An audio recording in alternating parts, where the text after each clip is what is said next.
Bien le bonjour, aimables téléspectateurs. Vous êtes sur Satellite 24 Télévision. C'est la dernière production de la revue de presse de cette semaine. Ouvrons notre revue de presse avec le journal Le Soir. Le Soir qui parle des forces de maintien de défense et tag urgence de résurrection des valeurs du Cameroun. Des leçons du coup de canon du guerrier Joseph Betty à son mort. C'est ce que nous titre ici le Tri-Hebdo, Le Soir. Les faux diplômés expulsés de l'armée patriotique, les faux teints, cheveux, ongles, cils. Humilité en mondo, humiliation en mondovision. Les faux médecins et le processus de déstabilisation du patrimoine alimentaire africain, les fausses célébrations à l'issue de la garde présidentielle. C'est à lire en page 3 du Tri-Hebdo Le Soir. Le Tri-Hebdo s'intéresse aussi au trafic de sements humains et titre « La gendarmerie nationale neutralise 4 présumés malfrats ». C'est à lire en page 3 du Tri-Hebdo Le Soir. Poursuivons avec le reporter sport. Le reporter sport qui s'intéresse au championnat de vacances, comme Mecca 2022, le merci de la jeunesse aux élites. C'est l'événement que tout le canton Yassaman attendait depuis des années. La Covid-19, désormais en voie d'extermination au Cameroun, élèves, étudiants,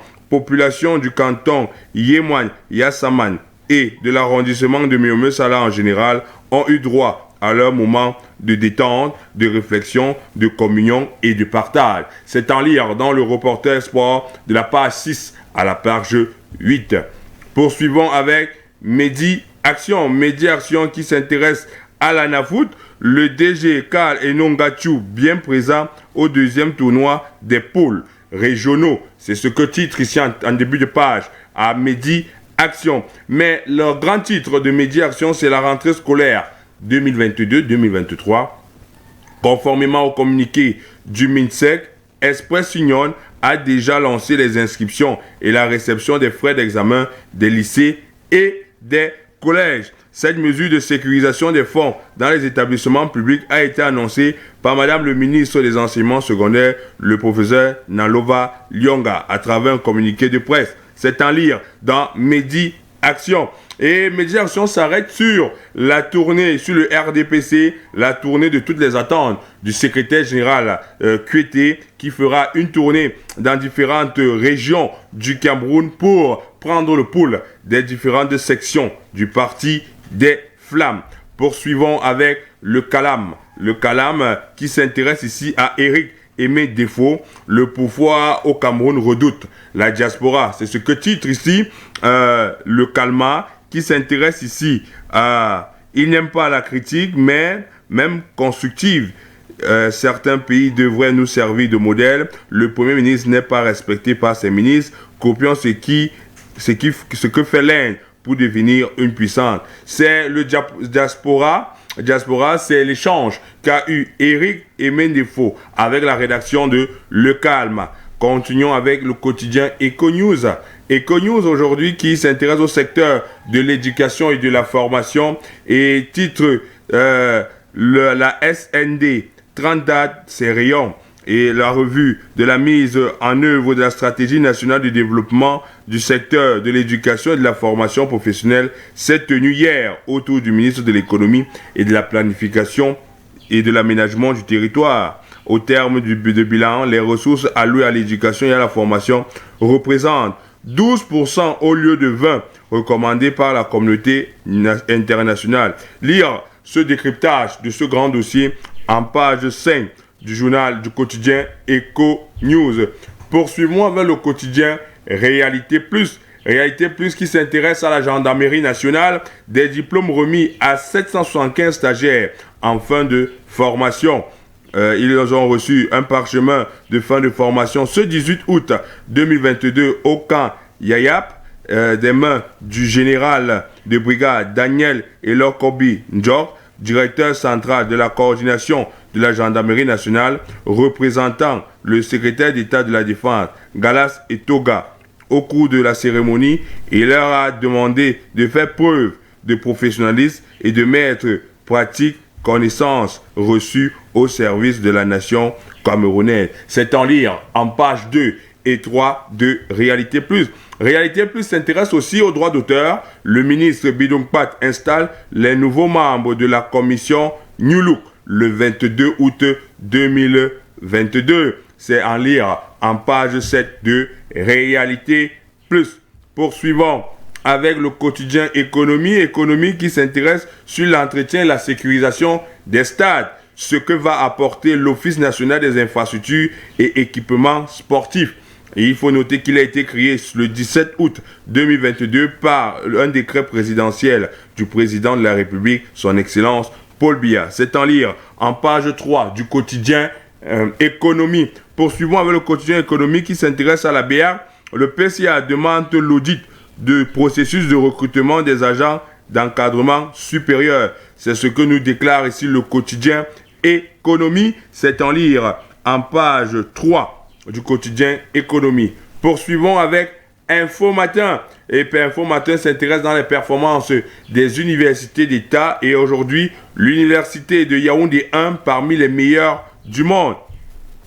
Cet établissement public d'enseignement supérieur du Cameroun, pays de Paul Biya, est le seul d'Afrique subsaharienne francophone à avoir été sélectionné et occupe désormais la 31e place sur les 66 au rang africain et le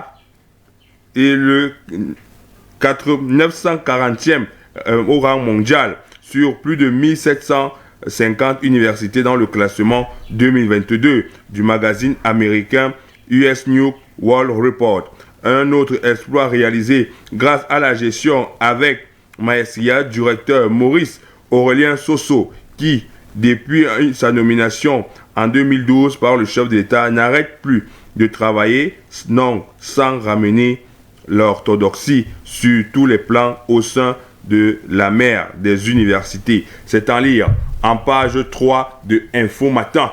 Poursuivons avec le quotidien émergent qui s'intéresse à la région de l'Ouest et titre Maurice Kamto à Bafoussam demain. Le meeting a été finalement autorisé, la pression monte. C'est à lire en page 5 de quotidien Émergence. Émergence s'intéresse toujours à cet office qu'a créé le président de la République sur les infrastructures et titre à quoi va servir le nouvel organisme créé par Paul Biya. C'est à lire en page 3 du quotidien Émergence. Kaélé, le tournoi de la paix Abel Wyatt 2022 lancé. Championnat de vacances qui a été lancé, c'est en lire en page 2 du quotidien Émergence. Poursuivons avec l'œil du Sahel et l'œil du Sahel qui s'intéresse à l'éducation. 26 écoles clandestines fermées dans le Grand Nord. C'est ce que nous apprend ici l'œil du Sahel de la une de ce matin. 26 écoles clandestines fermées dans le Grand Nord. On s'intéresse au Mano Daya, le retour des inondations. Et c'est en lire en page 7. Poursuivons avec Mutation qui s'intéresse à la Sonara, la réhabilitation de l'impasse. C'est ce que titre ici Mutation. Et un réseau de parlementaires fait pression pour que l'assureur Activa paye la facture. La recherche des partenaires privés instruite par le chef de l'État influence depuis plusieurs mois. C'est en lire le grand dossier de Mutation en page 9. On continue avec les grands concours. Que valent les cours de prépa? C'est une petite découverte que nous propose ici Mutation. Que valent les cours de prépa aux différents concours lancés par le gouvernement? C'est en lire en page 7 de Mutation. Poursuivons avec Cameroun Tribune, financement de la rentrée scolaire. Et titre, c'est le moment pour garantir le retour serein des élèves à l'école. Les parents ont commencé la recherche des moyens. La plupart des chefs de famille ont recours au crédit bancaire ou aux divers types d'épargne et sont déjà lancés dans les préparatifs. C'est le grand dossier de Cameroun Tribune en lire en page 9 ce matin. Continuons avec Essingan qui s'intéresse maintenant à une opération main propre. 11 cadres du MINFI dans les mailles du TCS, du tribunal criminel spécial. C'est ce que nous apprend ici Essingan, renvoyés devant cette juridiction par le ministre des Finances. Ils sont poursuivis pour détournement de deniers publics évalué à plus de 1 milliard de francs CFA. C'est en lire en page 3 de Esinga. Poursuivons avec l'essentiel qui nous revient sur la vie chère et titre « Les ménages aux abois, le gouvernement rassure ».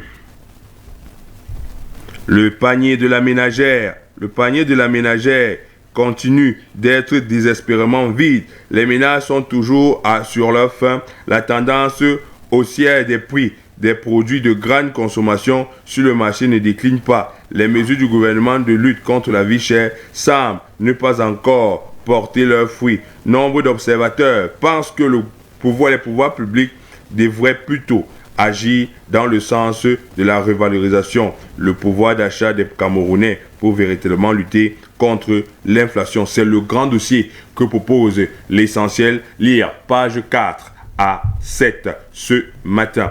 On poursuit avec l'avocat qui s'intéresse Forum des investisseurs France-Russie, le duel pour l'Afrique. La RDC demande aide et assistance à la Russie. La France, face à la maturité africaine, se noie. C'est le grand dossier ici que propose le journal L'Avocat. C'est en lire en page 5 à 8.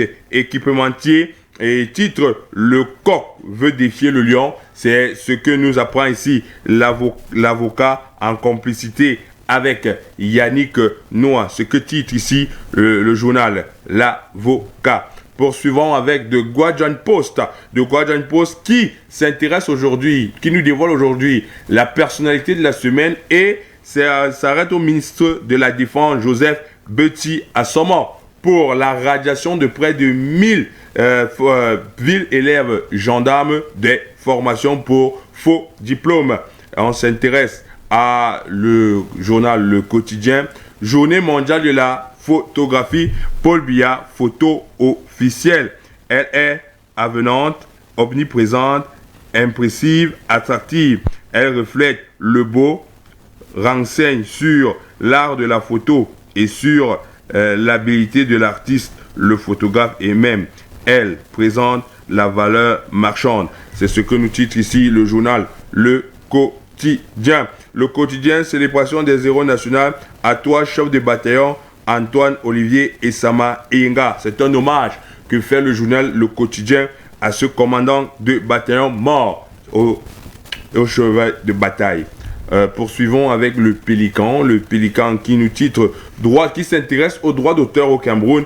Un nouveau cœur en attente de concert, soit 7 pour donner les chances d'un nouveau départ à la commission de contrôle des organismes de gestion collective. Les nouveaux membres prennent fonction le lundi 22 août au cours d'une cérémonie que présidera le ministre des Arts et de la Culture, Ismaël Bidoum Pat. C'est le grand dossier que vous propose ici le Pélican. Le Pélican s'arrête à Sudoala 3e, Jean Edoumba, un acteur socio-économique et politique qui reçoit une récompense. Poursuivons avec Épervier d'Afrique qui s'intéresse toujours à Joseph Betty Assomo, des nouvelles recrues radiées, mais aussi il s'intéresse aussi à Ketia Courtes, le ministre à l'école rwandaise, comment gérer les déchets urbains. C'est ce qui en ressort du bilan de Madame le ministre Ketia Courtes qui était du côté de Kigali pour une formation, pour un recyclage, comment recycler les déchets urbains. On poursuit avec Clean Cameroon Watch, danger environnemental, Mabada. Comment Apicam tue petit à petit le feu de la pollution. C'est ce qui s'intéresse comme ça. Clean Cameroon Watch, dans un environnement pollué par un déversement abusif des déchets de bois de la société de la transformation Apicam qui est installée dans cette zone industrielle de Bonabéry depuis des lustres. C'est en lire en page 6 et 7. Focus sur Nelly Mvondor au service de l'humanitaire. C'est en lire en page 8 toujours dans Clean Cameroon Flash. Terminons avec le Témoin, le journal Témoin qui s'intéresse à la formation professionnelle. L'Institut professionnel des sciences de santé du Cameroun s'offre le 3e major régional. Tem Tonken, Tute Ursule, technicien principal médico-sanitaire, option analyse médicale, classier 3e régional, a reçu du directoire de cet institut une prime spéciale du promoteur du groupe Saint-Christophe ce 11 août. À l'occasion, l'institut a présenté ses ambitions à se positionner parmi les meilleures grandes écoles de la capitale politique. On s'intéresse toujours dans le témoin au Minfopra 2022. Les personnes handicapées seront privilégiées au concours et examens administratifs. C'est en lire en page 4 ce matin. C'était tout pour les différentes parutions de ce vendredi 19 août 2022. Nous souhaitons HBD à toutes les personnes qui soufflent sur une bougie de plus. À la cabine technique, c'était Géranil Mekongo, Réalo 2.0. À la supervision, c'était Louis-David Gouette, le Blizzard. Restez connectés sur les programmes de Satellite 24 Télévision, la télévision de l'excellence.